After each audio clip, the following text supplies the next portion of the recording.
Three things are happening simultaneously and they're all connected. Petrol got 3 rupees more expensive. Fuel prices are once again on fire. जहां संभव हो petrol diesel का उपयोग कम करें. The government released a draft notification for E85 and E100 fuels with a public comment window open until May 28th. And Indonesia quietly confirmed it's moving forward with B50, a policy that will divert a massive chunk of its palm oil away from global markets and into its own vehicles. If you're wondering what Indonesian palm oil has to do with your petrol price, well, that's exactly what this video is about. Hello folks, I'm Shashank, you're tuned into Finshots TV. Today, let's talk about fuel and food and why solving one problem is quietly making the other one worse. Let's start with the 3 rupees hike. See, India's government had held petrol and diesel prices steady for over 2 years. State elections, economic optics, inflation optics, so there was always a reason to wait. But crude oil at over $100 a barrel changes that math completely. India's oil marketing companies, IOC, BPCL, HPCL were absorbing losses on every litre that they sold. That isn't sustainable for very long, obviously. So the hike came. And the honest answer to will it go higher is it depends entirely on how long the Strait of Hormuz stays disrupted. If the crisis extends, more hikes follow. That's just a simple math. Now, the government's framing around all of this is that there's a structural solution already in works. And that solution is ethanol blending. And yes, everyone hates it. But to be fair, India has genuinely done something impressive here. A decade ago, ethanol made up barely 1.5% of petrol in your tank. By last year, that figure had crossed 19%.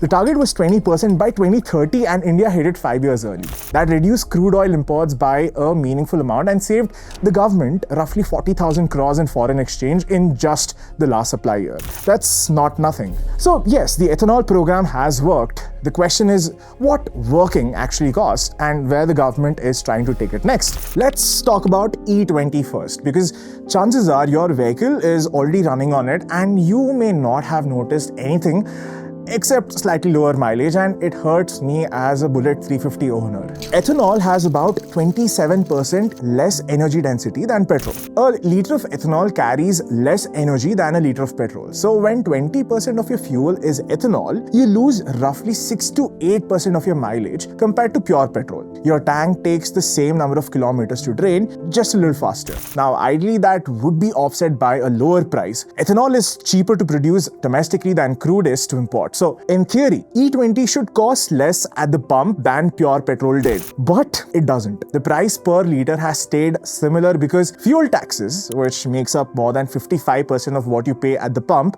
don't adjust for energy content of the blend. The government collects tax on the volume and not the energy. So as a blend moved from E10 to E20, the consumer quietly started paying roughly the same per litre while getting slightly less per litre. The savings from cheaper ethanol went to exchequer and not the tank. That's one part of the story. The other part is that mechanics in Chennai and Nagpur and Lucknow have been quietly reporting fuel line corrosion, rubber seal failures and clogged injectors in older vehicles that were not designed for 20% ethanol. Bajaj Auto issued advisories to BS3 and BS4 bike owners explaining how to minimize ethanol impact. The government called it false propaganda by oil companies. Now both things can be true at once. Some vehicles are genuinely fine and some genuinely aren't, and the people who are caught in the middle are discovering it one repair bill at a time, including me.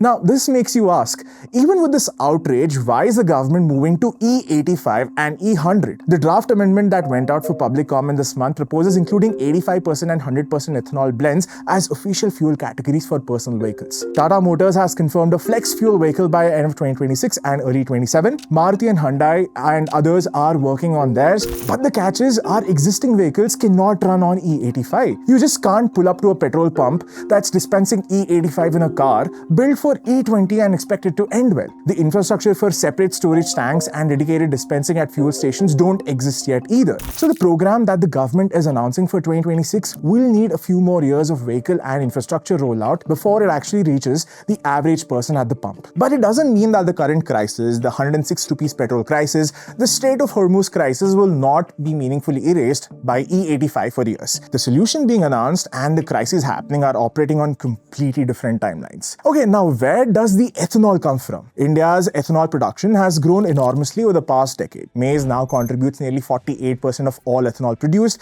more than sugarcane, which has kind of slipped to under 31%. Rice from FCI stocks makes up another 13.5%. So the three crops that are responsible for powering India's fuel independence are rice, maize, and sugarcane. Now, all of them are food. Okay, and what's happened as ethanol demand has grown is exactly what you would expect. Farmers are rational. If maize and sugarcane pay better because there's a guaranteed buyer at a government set price, they switch to maize and sugarcane. In Madhya Pradesh, farmers have been moving away from soybean. In Karnataka and Maharashtra, away from cotton and groundnut. Oilseed acreage fell 5% last year. Pulse acreage fell 7%. Now, these are crops where India already imports heavily. So the more we push ethanol, the fewer oilseeds and pulses our farmers grow, and that deepens our dependence on imported edible oil and imported dal to feed a country of 1.4 billion people. Now, put a number on that. India's ethanol blending program has saved roughly 1.7 lakh crore rupees in crude oil imports since 2014. That sounds like a lot. India's annual import bill for edible oils and pulses alone in FY26 was $23 billion. That's roughly 2 lakh crore rupees. 1 year of food imports costs more than the entire decade of ethanol savings, and that annual food import bill is going up and not down because the crops that would reduce it are being converted to fuel. Now, this brings us to Indonesia. And the reason this matters for your kitchen is actually very direct. Indonesia is the world's largest palm oil producer.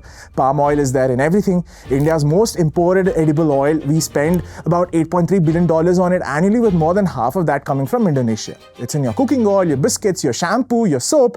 It's everywhere because it's cheap and it yields far more hectare than any other alternative. Indonesia just moved from B40, which is 40% palm oil in diesel, to B50, a government policy where 50% of every liter of diesel sold in Indonesia contains palm oil. What? Now, when you divert that much of your output to biodiesel, there's simply less left overall to export. Indonesia's exportable surplus is expected to fall from around 27 to 28 million tons to roughly 22 million tons. That tightens global supply, and tight global supply means higher prices, and higher prices for palm oil means higher prices for the cooking oil on your shelf, the biscuit in your tin, and the sabzi on your plate. So, here's the thing. Indonesia is doing exactly what India is doing. It's turning food into fuel to reduce its dependence on imported petroleum. It's a completely rational national decision, and the consequence of both countries making that rational national decision simultaneously is that global edible oil supply tightens, food prices rise, and India, which is already importing more food because its own farmers switch to ethanol crops, pays the bill. Every country is trying to be energy independent by making food into fuel, and that's making food more expensive everywhere. So, where does that leave us? Well, the ethanol program has real logic behind it and genuine achievements to its name. Reducing crude dependence is a legitimate goal, especially when a war in Middle East can double your oil price in 3 months. The push toward E85 and flex fuel vehicle is a reasonable long-term direction. Now, none of that is technically wrong. But the food and fuel trade-offs are very real, and they don't disappear because the policy is well intended. Now, India imports $23 billion in edible oils and pulses every year. Its farmers are switching away from the crops that would reduce that number. Indonesia is diverting the oil India depends on to replace those crops, and the ethanol program that's supposed to reduce India's import vulnerability is, in a roundabout way, deepening a different kind of import vulnerability, one that's measured not in barrels of crude oil, but in liters of cooking oil and kilograms of dal. Now, the war in West Asia is the trigger for all of this, but the structural tensions underneath it were building long before any war started. They'll need addressing long after the war ends. And folks, that's it from me today. Now, let me know in the comments what you're noticing at the pump or the kitchen in your city. Are you feeling heat from both the sides? Let me know. I will see you in the next one.